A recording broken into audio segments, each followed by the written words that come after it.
Hi everyone, and welcome to our LinkedIn Live.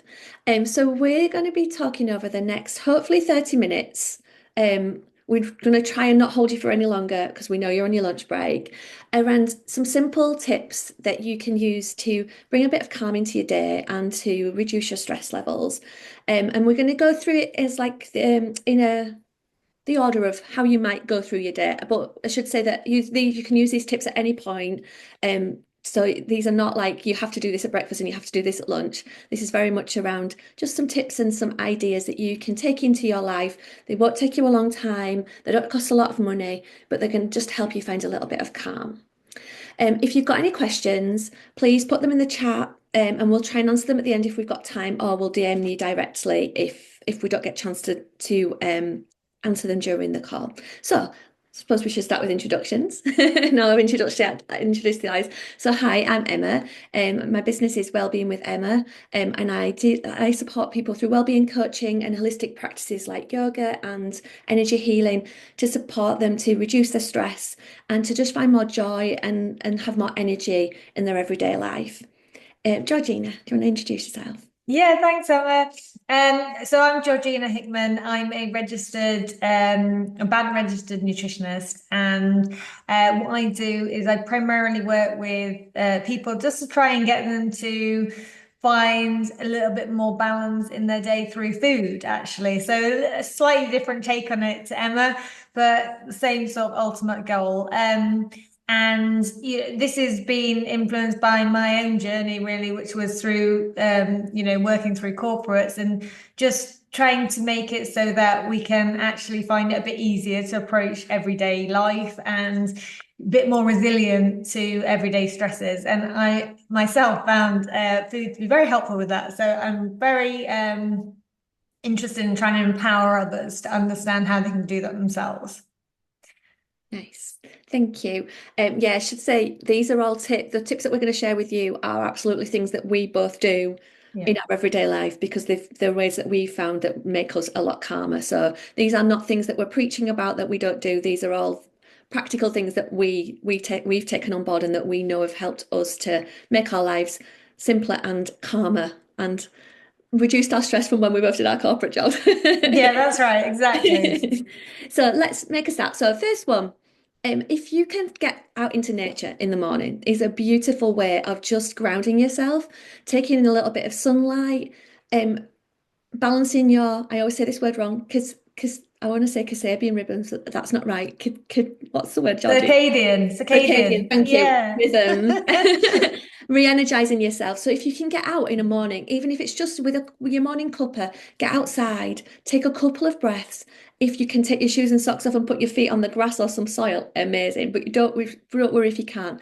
And even if you're on your way to work and you're walking to the bus or the train, have a take an extra minute, look around, look at the trees, look at nature blooming how it is at the moment, look at the sky, and take a few breaths and just spend some time in nature.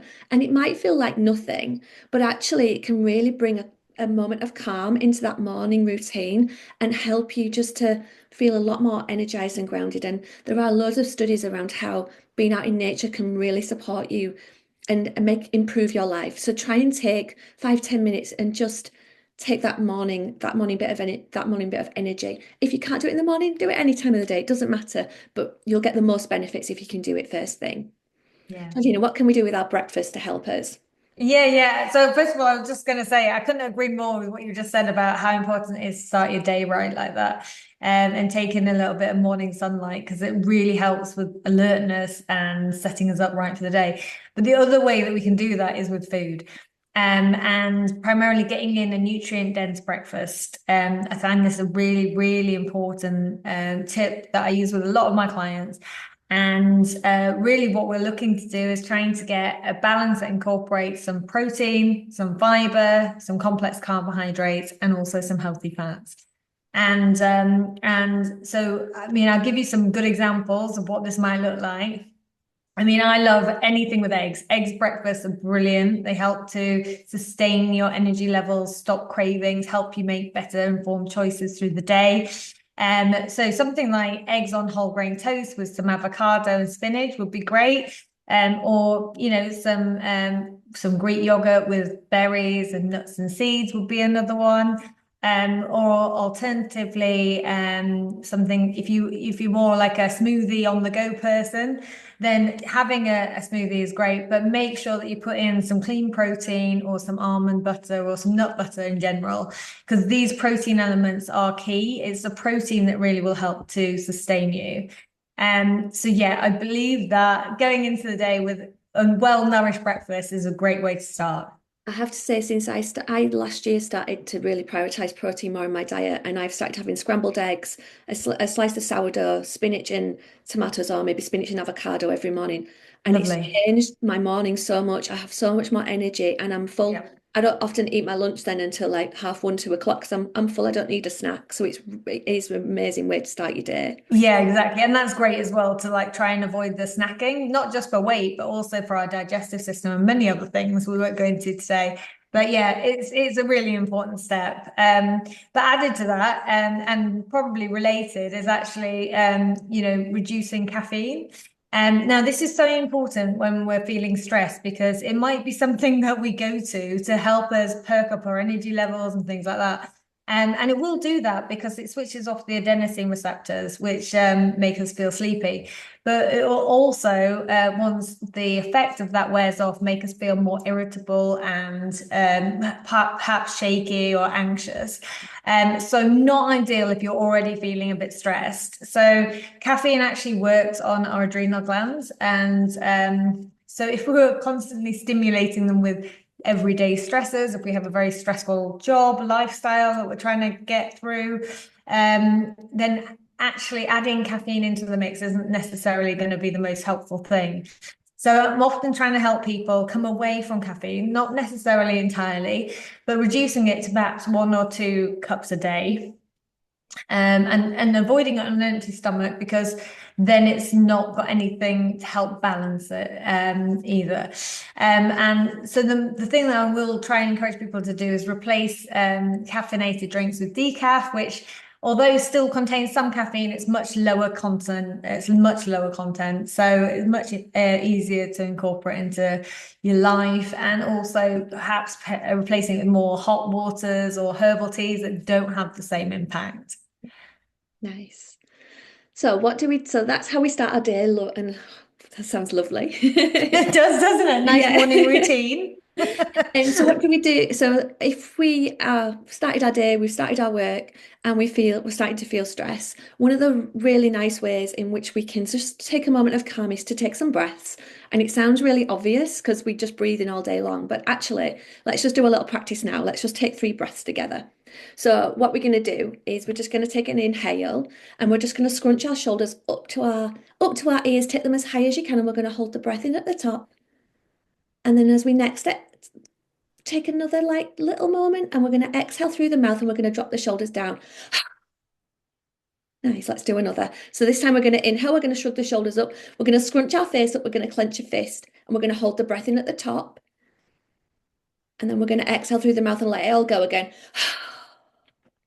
Nice. We're going to do one more, but this time we're going to inhale, we're going to shrug the shoulders up, we're going to scrunch our face, we're going to clench a fist, we're going to scrunch our toes up, we're going to clench our legs, clench our glutes, clench every muscle in your body, and we're going to hold the breath in, and then we're going to let it all go. And just doing something simple like that, see how you feel in your body now. Like it feels a little bit lighter, it feels a little bit easier. And obviously, if you're in the middle of like a business meeting, you're probably not going to scrunch your face up like that. Although, it might be a nice little icebreaker. But just taking 3 or 4 deep breaths in and out through the nose at any point. If you've had an email that's wound you up, take a few breaths and then Mm. respond. If someone's messaged you, like at any point during the day, I used to, in my corporate job, I used to go, I'm just going to go to the toilet, and I would sit on the toilet and I would take 10 breaths just to calm myself, because it's such a beautiful way just to reset things. Um, and it can just help us to be less reactive and just help to calm our nervous system down just for a moment, so that then we just Mm. have a clearer mind. Because when we start to get stressed, our mind can get so frantic, and just taking those little breaths throughout the day can just really help. Yeah, I can see that would really help you come into your body more and out of all of the busyness of the mind. And because obviously the brain takes all these these physical cues from our body, doesn't it? So when we're feeling anxious and we're taking little short breaths, that's sort of reinforcing these worried cues to the brain. So just doing that can help to completely reprogram things, can't it? Absolutely, yeah. It just helps us. Absolutely. There's no wisdom in our mind. And Yeah. like we're so intelligent and there's so much going on in our heads, but actually there's no wisdom up here. All the wisdom's in our bodies. So that's where the answers are to the questions. But we're taught to come up into our heads and be thinking, thinking, thinking. But actually a Mm, lot of the time our brains are thinking thoughts that actually aren't helpful at all. great, great. So what about lunch? Um, yeah, I was going to talk about how to sort of maintain balanced blood sugar through the day. And this is something I talk to people about a lot because I find it such an important tool. But essentially, if we're not eating the right things, our blood sugar can be up and down all day. So if we have something that's very high in carbohydrates or free sugars, then our blood sugar will go up very quickly, which actually in the moment will help us to feel good and we will feel more alert and energized, but it won't last. That's the key. It doesn't last. So it'll come right back down, and the crash can actually also send sort of emergency signals to the body, which will release more cortisol production, so more stress hormones. So this is going to help. This is going to make us feel sort of irritable, anxious, perhaps tired at certain points of the day. If we're constantly going up and down like this, it will correspond to energy crashes, mood swings, and also just won't make us feel particularly good. We'll be more reactive. So one of the things I find it really helpful to do is try and master how to maintain a healthy blood sugar level through the day. And my top tips for this would be to just have three regular meals. And to make those meals balanced. And what I mean by balanced is they've got to have, your protein, your carbohydrates, fiber, and your healthy fats in it. And what that might look like is if we were to take a plate and cut it in half, then half of that plate would be vegetables, which is probably quite a lot more than most people aim for currently. And on the flip side of that, only a quarter would be complex carbohydrates. So that would be your brown rice, your brown pasta, brown bread. And we want to have the brown varieties as well, the whole grain varieties, so that the fiber hasn't been stripped out. That's going to really help with maintaining better blood sugar levels. And then crucially, we need that quarter of a plate of protein. So that is like your meat, your fish, eggs, or if you're vegetarian, your beans, your legumes. But that is a really important component of a healthy, balanced plate. And if we just were to eat three straight meals like that throughout the day, we're actually going to feel less like we need to have sort of sugary snacks and reach for caffeine or sugar through the day because we won't have those crashes. We'll be coasting in this healthy blood sugar zone. So I think that's one of the most helpful things from a food perspective I could encourage people to do for their stress levels. Definitely, because I know I many years ago now I used to be on a roller coaster all the time. I'd have my Yeah. lunch, but it wasn't particularly healthy, and I'd rush it at my desk. And then about 2 hours later, I'd be hungry, and there was always chocolates in the office, so I'd have a couple of chocolates, and then Yep. I'd have a little peak, and then I'd have a little lull, and then I'd have another one because then I was exhausted, or I'd have a coffee. Yeah. It was like a roller coaster.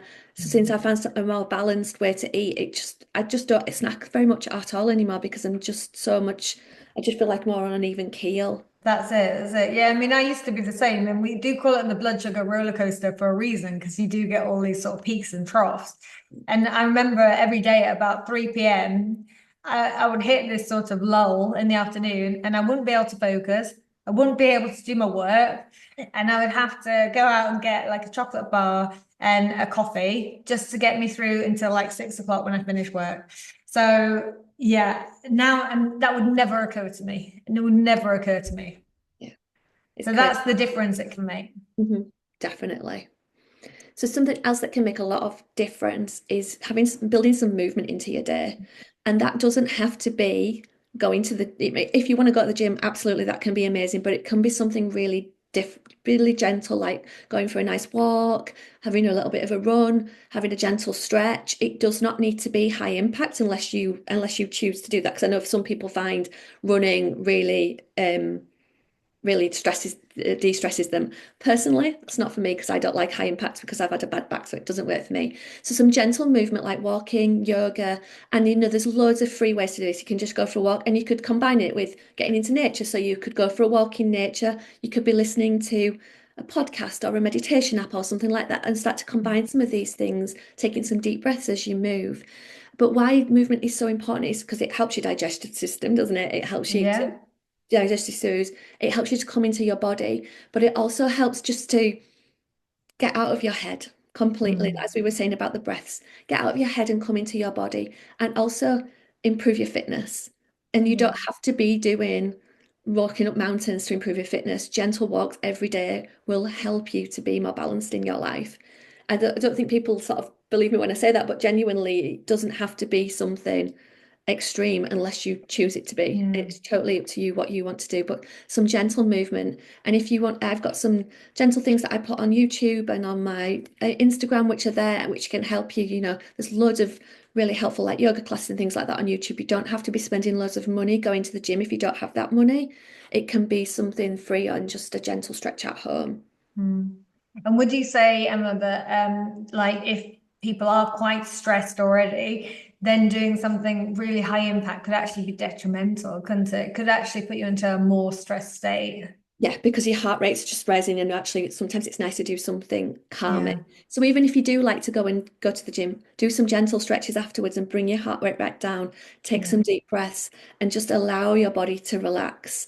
Don't, yeah, being up in that heightened state all the time is really not good for us, and putting ourselves under stress after stress after stress after stress after stress is just Mm. exacerbating. I'm not doing very well with Yeah. words this morning, am I? Exacerbating everything all of the time. So I personally think that doing something more gentle is helpful. But Mm. if you want to do something that feels like it's more active first and then do the gentle afterwards, which I know sometimes is helpful for people because it helps them to move and be a bit more active and then maybe do something a little bit more gentle. So you can find that balance that's right for you, absolutely. Yeah. Yeah, that's right. And we were going to mention quickly, I think, about stress supporting nutrients, weren't we? So this isn't something that people often think about, but I think it's actually really important. So essentially, if you're going through a period of high stress, then there are certain nutrients you're going to burn through more quickly. And particularly, I'm talking about magnesium, B vitamins, and vitamin C. So all of these vitamins you need to be able to produce cortisol. So if you're constantly triggering a stress response and you're constantly producing stress hormones, you're going to use these nutrients up quite quickly. And in that way, it's important that you can replenish them because they're not just needed for the stress response, they're needed for a multitude of other things, such as like neurotransmitter balance, energy, yeah, a whole host of things really. And so we want to be able to put these nutrients back in.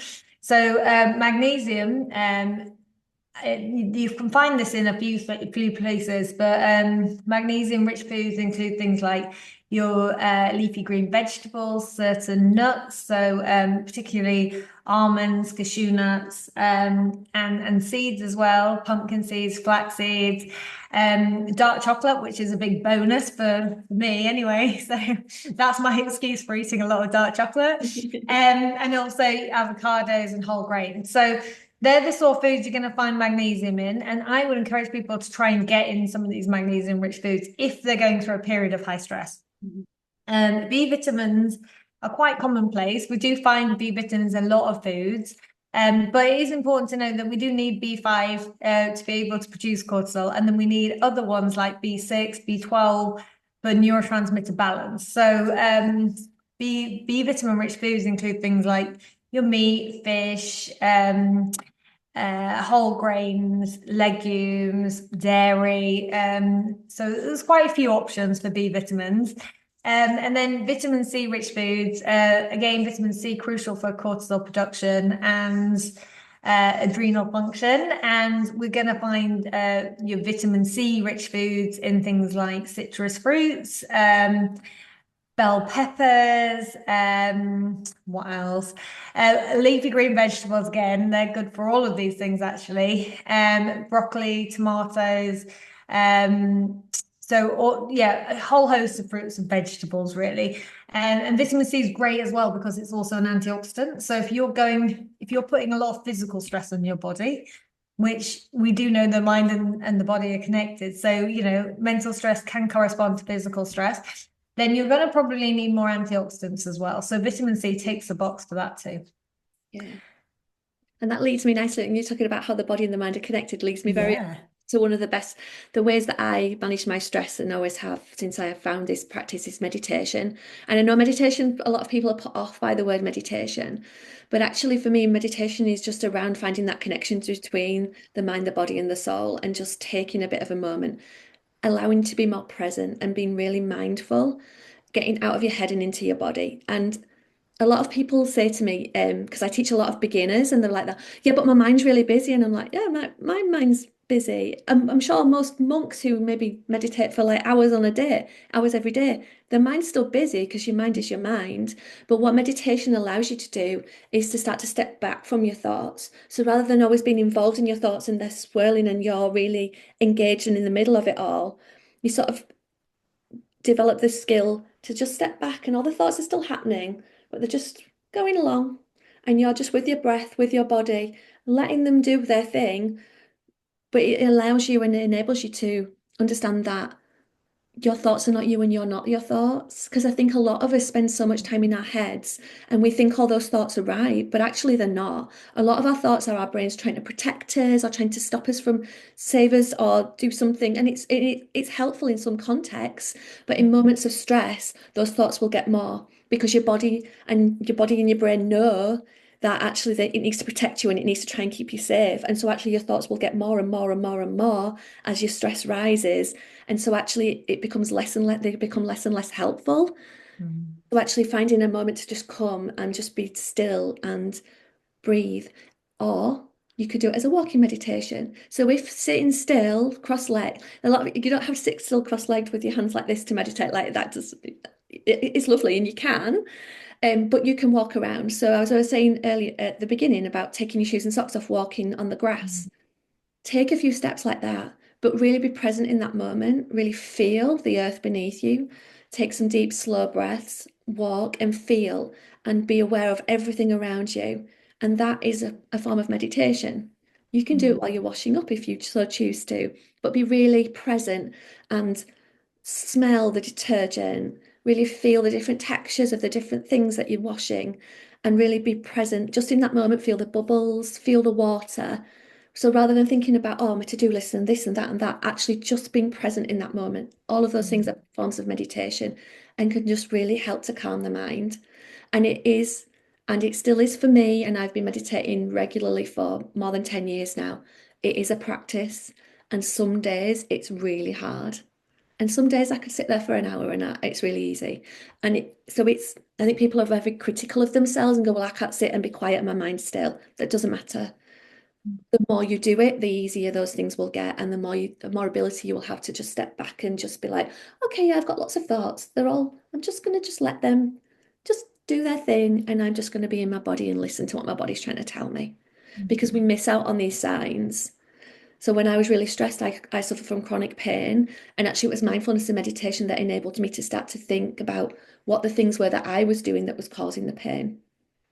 So rather, it was so because my brain was going, diddle, it's trying to keep me safe. But in my body was going, if you sit on these chairs, it's going to hurt you. And I'm like, all right, okay, I see now. I won't sit on these chairs anymore. No, like simple things like that. Mm.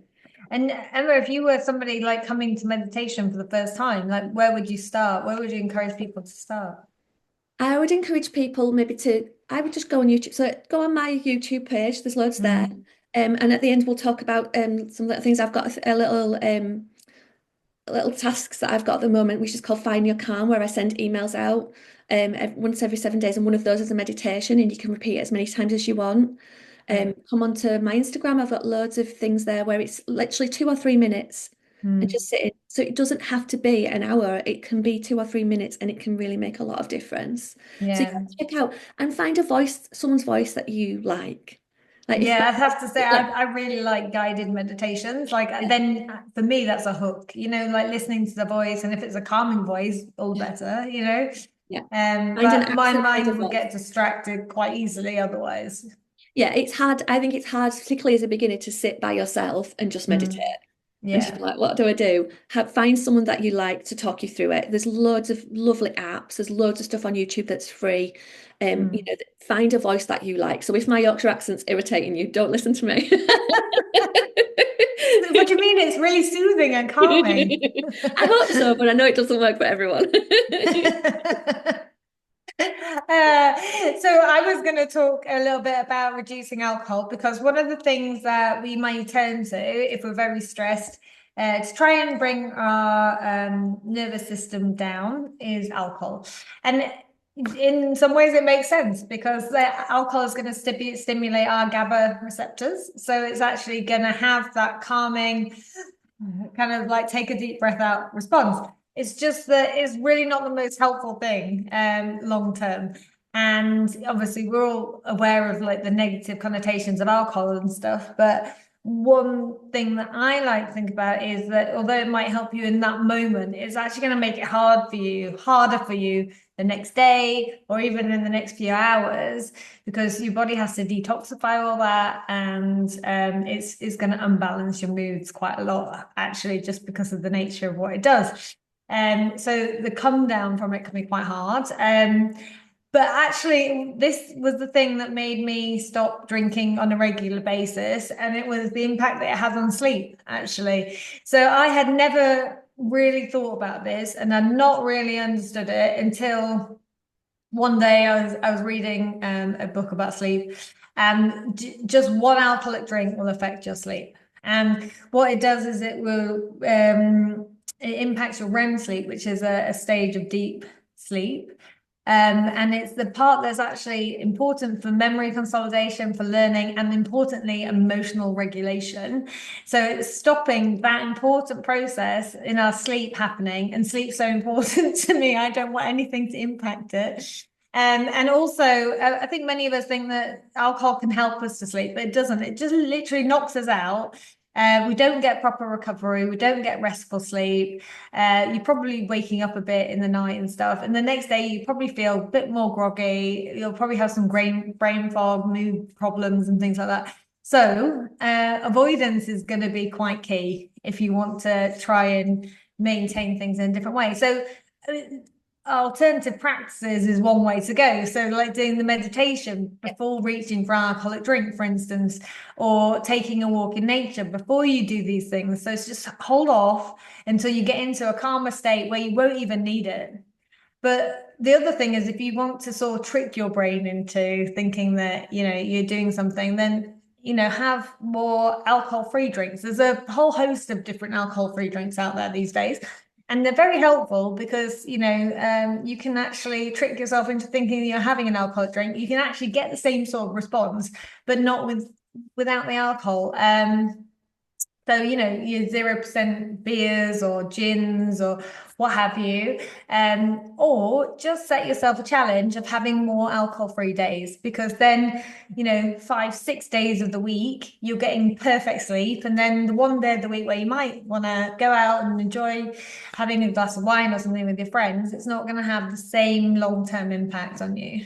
So these are the sort of techniques I talk to people about.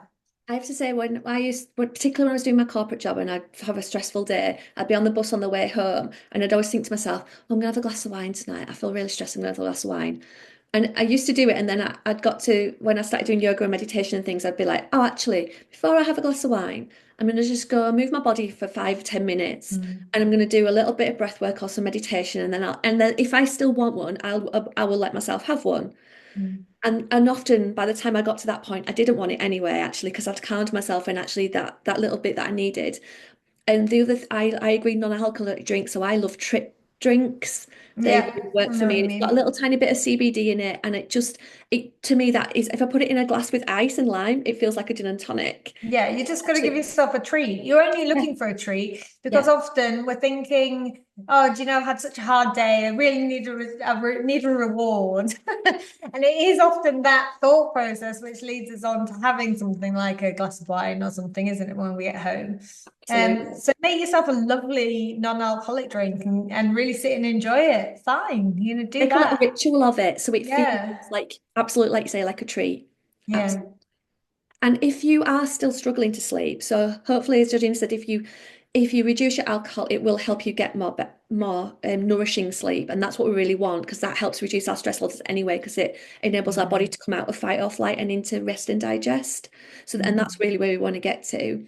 If you find it hard to get to sleep because your mind's busy, one of the things that I love, and I teach this a lot, and I have loads of them on my YouTube page, which I'll link to below, is yoga nidras.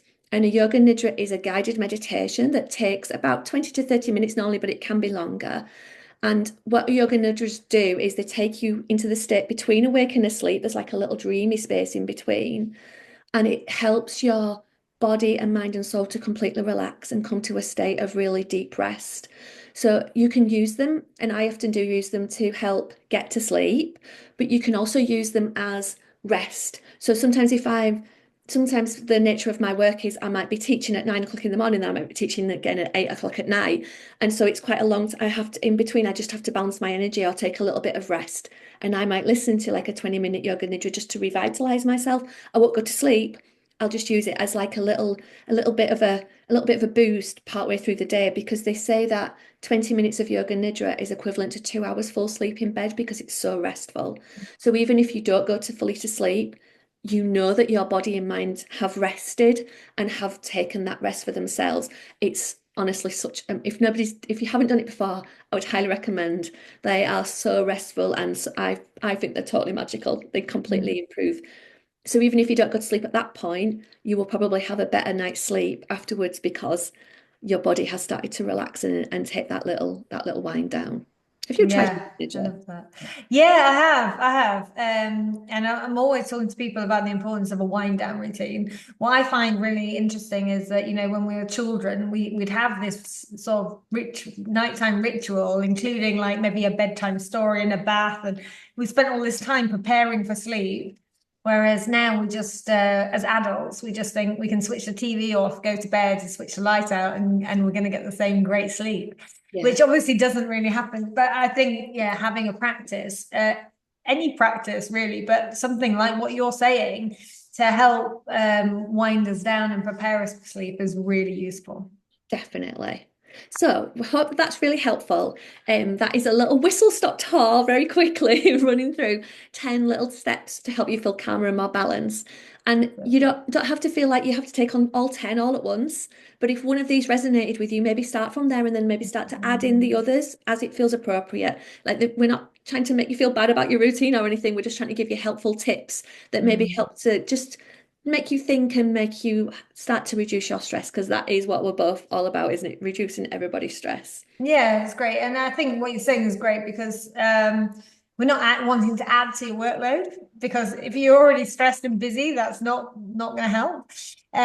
Mostly it is about starting where you are, finding something that resonates with you and putting that into practice, and then building from there. So That's what one I step did. at a time. Yeah, definitely. That's what I've done with all of these practices, because I do them all now, but I didn't when I started. I started Exactly. where I started and I did one, and then I was like, oh, I want a bit of extra of this, and I started bolting like, like little Lego bricks, added them all on to my little routines. Yeah, we'll all come in time. So if you would like to find out more, work with us, we'll put links to websites and things below. And I also have, I mentioned it earlier on, I have a little challenge at the moment, which is a 7-day challenge. If you sign up to it, it's called Find Your Calm. And every day you'll get an email from me with a little 10-minute exercise that you can do to help reduce your calm. Reduce your calm, improve your calm. I don't want you to reduce your calm, I want you to reduce your stress.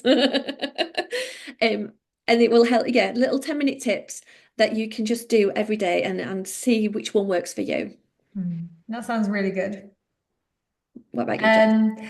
Um, well, I've got a an ebook, if you like, which is all it's called Eating for Resilience. And it goes through quite a few of the things we've talked about today. So if you want a recap, it's going to be there in this ebook for you, and it goes into a bit more detail as well. So it's all advice about, you know, how to balance your blood sugar, how to reduce caffeine and alcohol and these stimulants that stimulate the adrenal glands, how to put back in the nourishing nutrients that we lose in stressful events. And it also includes 20 balanced recipes. So if you aren't really sure what I'm talking about when I'm saying balance your plate, hopefully, you know, by using some of these recipes, it'll give you a really good idea. So I will, shall I put the link on here, Emma? Yeah, yeah, put it in the chat. Yeah, Yeah. that if people have got it. Yeah, So I'll do the link here. So this is for my ebook, Eating for Resilience. And yeah, hopefully you'll find it helpful. yeah. And we'll put when this goes onto LinkedIn, we'll also add the links underneath so you can just click on them and find them. Great. And wonderful. And I really hope this has been a helpful little interlude in your day to help you find more calm and that you've found some tips that will help you. Yeah, me too. All right. Lovely to Thank you so speak to you, much. Emma. Thanks a You lot. too. Bye. Okay.